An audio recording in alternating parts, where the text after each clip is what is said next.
Alas 7 ng umaga, so sa sasakyan kami nag-almusal ni Mrs. So may pick up kami ngayon na installation na binili ng customer namin, kami mag-install. Pinick up namin ang unit sa may Dasmariñas, yun doon binili ng customer namin. Kala ko pandiko ako, hindi pa pala. Iba flavor, masarap. Pandiko ako yun. So wala kang almusal, DN's ligo, alas 7 ng umaga. Pick up, tapos mamaya meron akong hatid. So double booking ako, double ano ko ngayon, double trabaho.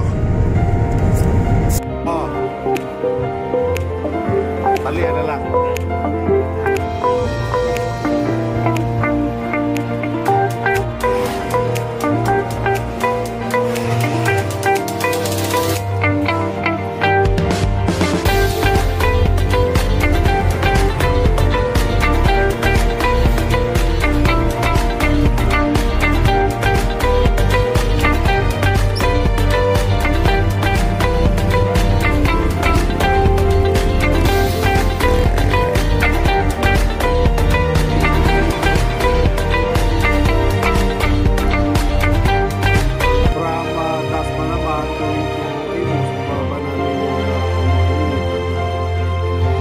So may isang oras din yung biyahe from Dasma to Imus. So nakabang na rin ng mga kliyente para sa unloading at itatransfer doon sa kabilang sasakyan. So pagkatapos nito ng unloading, umalis na rin kagad ako kasi meron pa isang booking. So may hatid ako ngayon papuntang Alfonso. So andaan namin Tagaytay. So nasa area na ako ng Tagaytay ngayon na malapit na rin doon sa area ng drop-off point. Ito naman ang pagdating natin sa drop-off point natin, napakalakas ng ulan sa area ng Tagaytay to Alfonso. So talagang napakaswerte naman. So nakakagulat habang pabalik tayo, walang ulan sa ibang area. So ibang area ng Tagaytay, ang lakas ng ulan. So banda rito naman pa ibaba, wala talagang ulan. So, parang abnormal na dating ng panahon. So touchdown na rin tayo ng bayan. So maraming salamat.